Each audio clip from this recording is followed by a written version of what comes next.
Thank you for staying with KTN Prime. My guests are still with me. Stella Agara joining us virtually, governance and security analyst, and Ishmael Nyaribo, an advocate of the High Court. Nyaribo, coming to you, we saw the president, apologize on Wednesday during the national prayer breakfast. And then on Friday afternoon, Rose Njeri is detained, and she was detained for a number of days. They did not know what was happening, the charges, until today. Could you say it is, as a country, and our leaders are becoming masters of double speak? Well, that's how it has always been. Yeah. And when you look at what the lady has been taken to court for, we will leave the court to do its work. I'm very sure there are competent judicial officers who will look at that charge sheet. You know, actually, there is so much you can do against free speech. You can do that. You can charge someone and then he has to come before the law. And sorry, again, not going back to Tanzania, but that's what we expected Tanzania to do. They ought to arrest people and say, we are going to take you before a judge because we believe you have offended this and that part of our laws. Torture isn't. So for Rose, who has been, I think that is fair, that they have actually taken her to court rather than holding her for over 24 hours and then bringing her here to say she has breached the Cybercrime Act. Now, you know, the Cybercrime Act, then there is the Data Protection Act as well. And the objective of the Cybercrime Act is really to protect the country from such things like espionage, terrorism, being used, you know, through gadgets, things like influencing youthful minds into wrong habits and things like that. The cybercrime cannot be used to silence people. The cybercrime law cannot be used to curtail free speech. So once the courts realize or find that here is Rose, she was doing something probably to benefit the public, but the state is understanding that to mean that it is interference. As I've seen the charge sheet, they're using that section that you cannot interfere with the normal running of other arms, whether government or other people. So what she's doing is she's saying, hey, you guys, this is the finance bill, and I just want you to know about it, and I think it is not good, and I think I can give you a platform to reject it. How is that a crime, for heaven's sake? I don't know. Interfering with parliamentary processes. How do you are engaging parliament, so how are you interfering? So anyway, we will leave we leave this to court to look at how it is proper or not, whether this is really a charge that can be sustained by the state. But like you said, if the president says, we are sorry to our children, quote unquote, to the young people, to young adults, if we offended you, even going by those words alone, the head of state should have, in fact, be quick to protect such people like Rose and safeguard them from overzealous state agencies and public officials who feel that when a person, especially young people, I wish it was anybody, young people who want to express themselves, and then you curtail them, you curtail their freedom.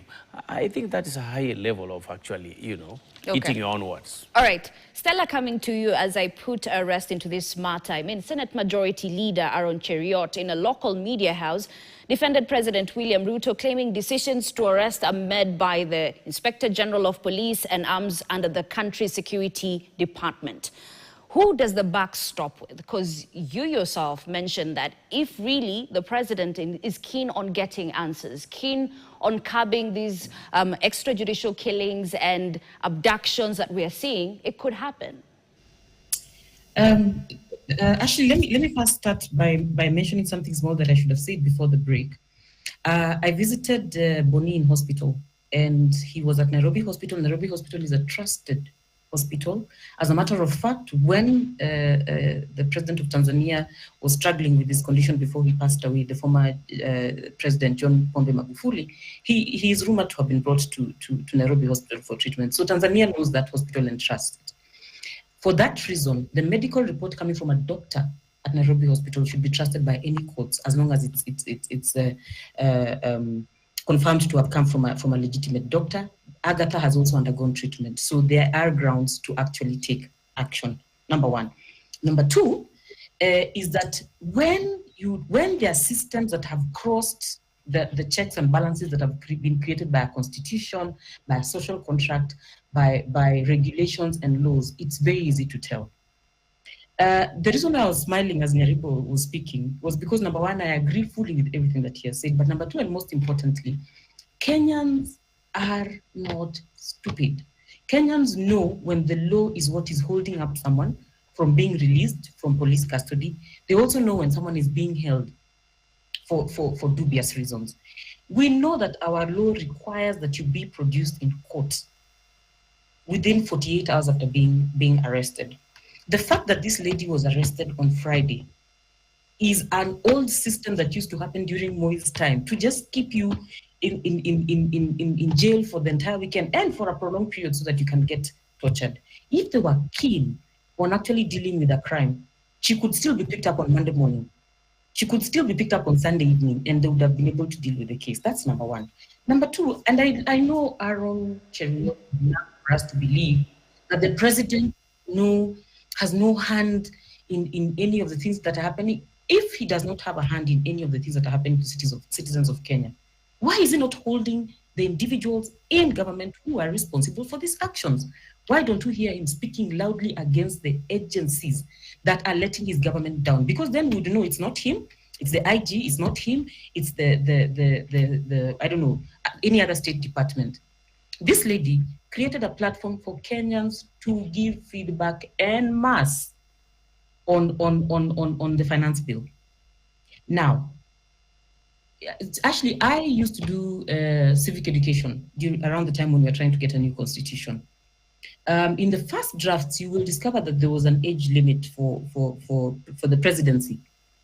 And I went around the country, me, with this mouth of mine, telling the young people of this country to reject any constitution that would not allow for anybody above the age of 18 to vie for presidency. And what we were arguing is, as long as someone turns the age of 18, the age of responsibility, they should be able to be allowed to vie for presidency. Why wasn't I arrested by Kibaki for doing that? I was doing it openly in public spaces. Sometimes I'd even invite public officials, including people from the provincial administration, to participate. How comes none of those people arrested me? Public participation is about getting as many voices as possible into a process.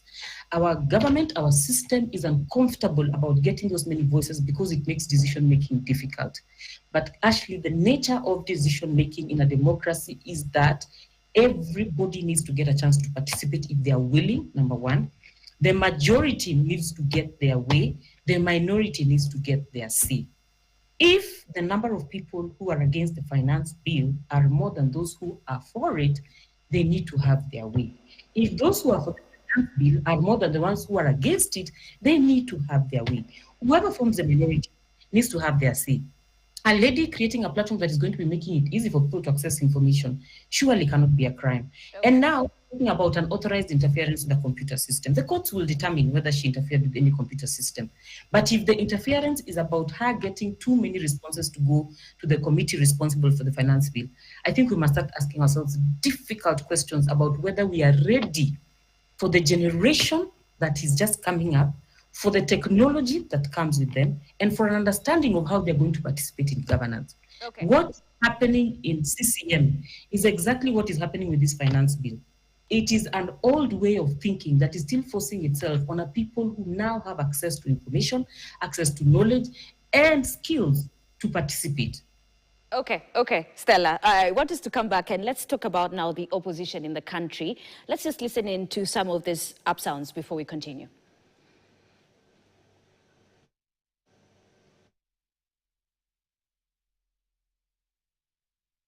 Wakiongozwa na Jeremiah Kioni, na Jeremiah Kioni ni ndugu yetu na tunampenda, lakini asipotoshe Matiang'i kwamba anaweza kupata kura za mlimani akipitia mlango mwingine. Mlango huku mlimani ni mmoja na jina lake huo mlango ni Rigathi. Whoever impeached you, whoever sacked you had a right.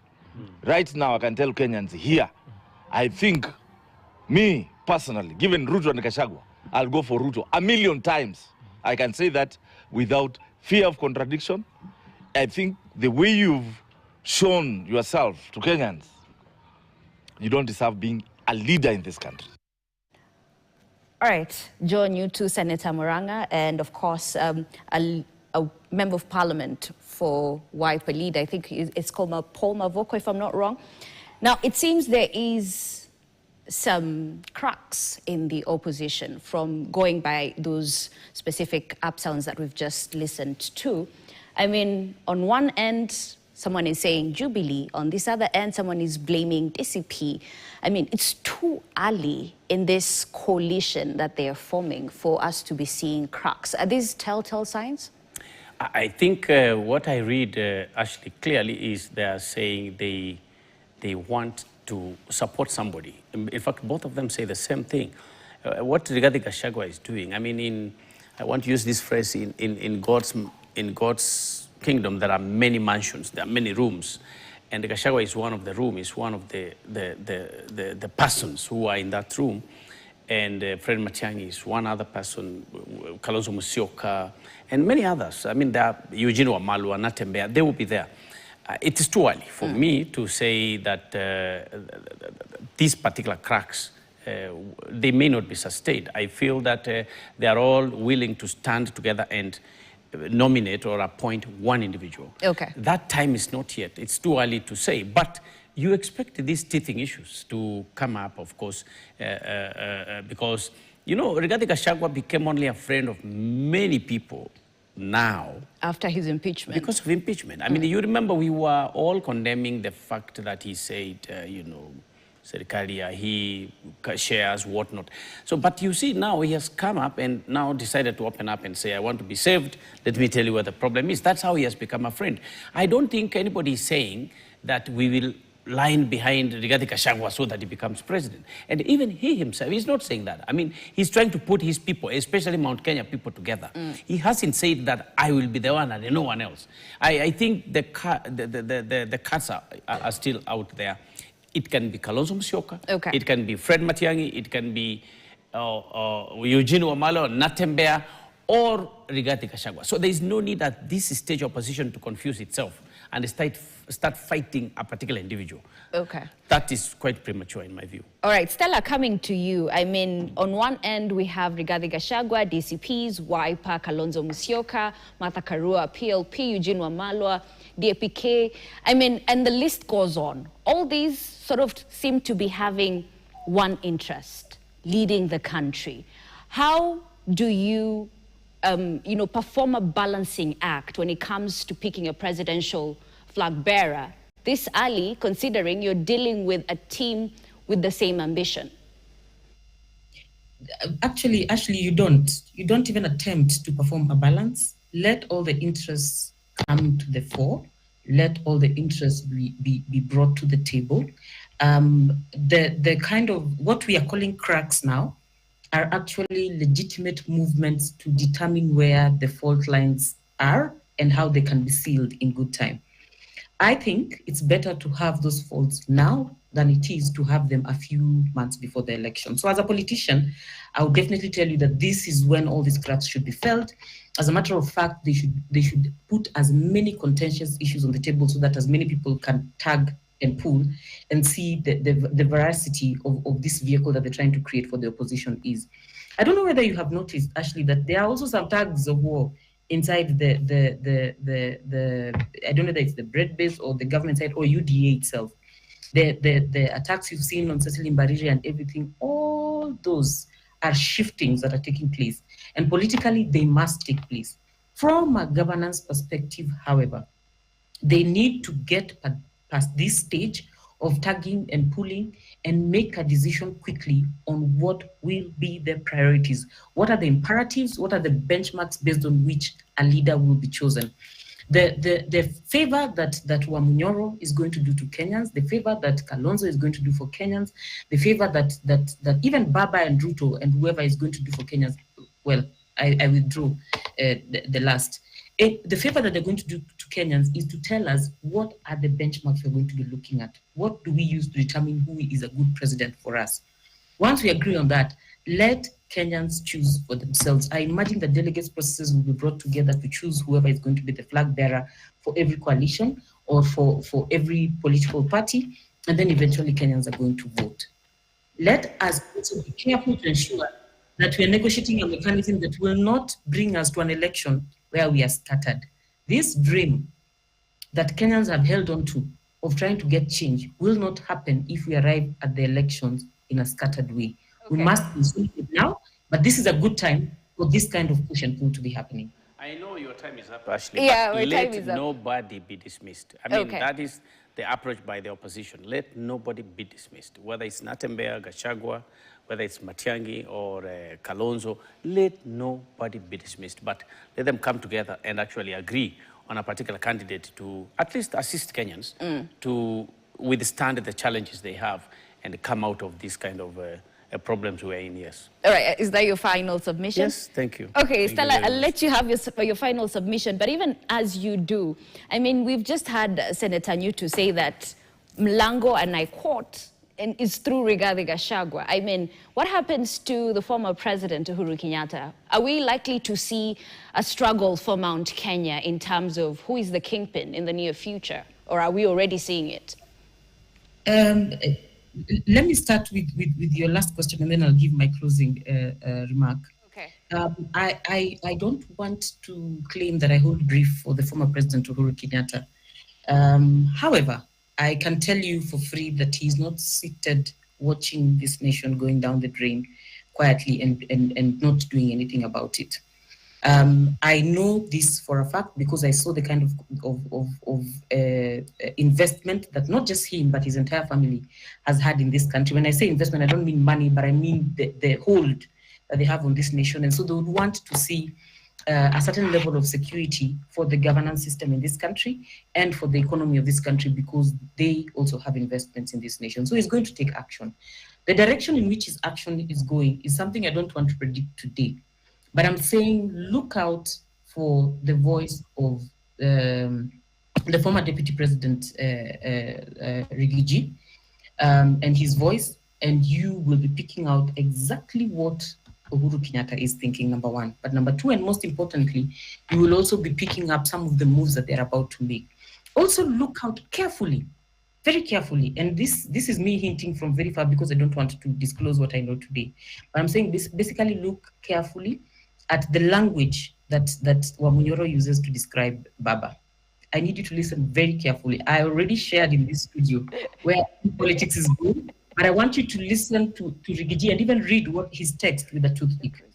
Finally, I'm thinking, and I agree with Nyaribo, that nobody should be ignored, but then eventually we should determine who is our top layer quickly so that we start building a case around them. Why I keep on saying in this studio that nobody should be ignored is because some of our best candidates right now are not the most popular people, are not the ones who have the biggest following, and yet they can make very good presidents. And we must start reflecting on the possibility of actually backing them and supporting them on the ballot paper when you think of the likes of Maraga and Mukisa Kitui. Now, my final... Yes, 30 seconds. Yes, 30 seconds. Has to do with the human rights situation in the region and the human rights situation in Kenya. I am saying silence is betrayal. Every women's organization that has kept quiet after people, strangers have inserted sticks and items inside the private parts of Boni and Agatha is actually betraying the human rights principles in this region. Any civil society organization that does not speak now, rest assured that the same way that politics comes to eat its own people, even this human rights travesty will eventually reach you. If we keep quiet today, we are allowing our region to fall into a place we may struggle tremendously to save it from. All right, thank you so much, Stella. Nyaribo, 30 seconds, and I mean 30. Well, I am done. Justice, injustice anywhere is injustice everywhere. All right, that's a really good place to end it. Thank you so much, lady and gent. Ishmael Nyaribo, an advocate of the High Court, and Stella Agara, a governance and security analyst. That's how we wrap things up here on KTN Prime. Thank you so much for tuning in and trusting KTN to inform you this evening. I'm Ashley Mazuri, our sign language interpreter, Pretty Janet. Have a good night.